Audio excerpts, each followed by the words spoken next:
بسم الله الرحمن الرحيم عن نبي هريرة رضي الله تعالى عنه قال قال رسول الله صلى الله عليه وسلم المؤمن القوي خير وأحب إلى الله من المؤمن الضعيف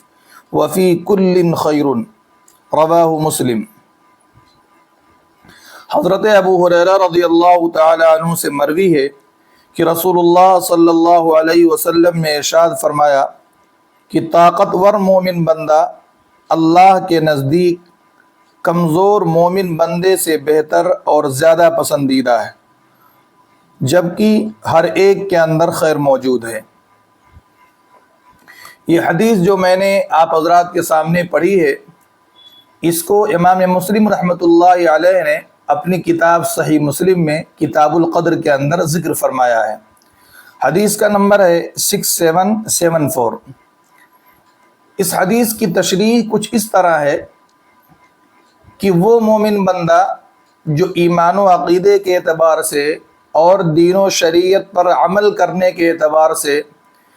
قوی اور طاقتور ہے، وہ اس مومن بندے سے اللہ کی نظر میں بہتر اور افضل ہے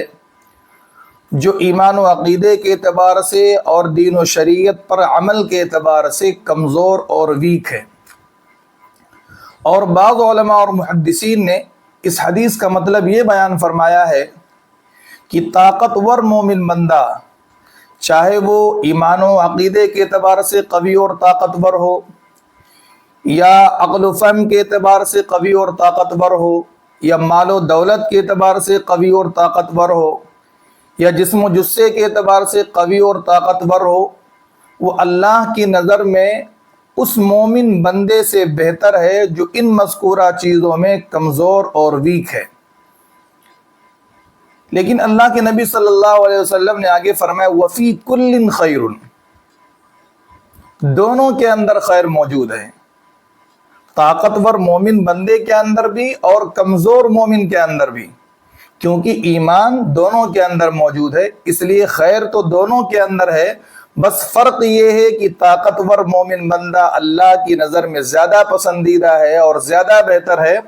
اور کمزور مومن بندہ اللہ کی نظر میں کم بہتر اور کم پسندیدہ ہے۔ تو ہمیں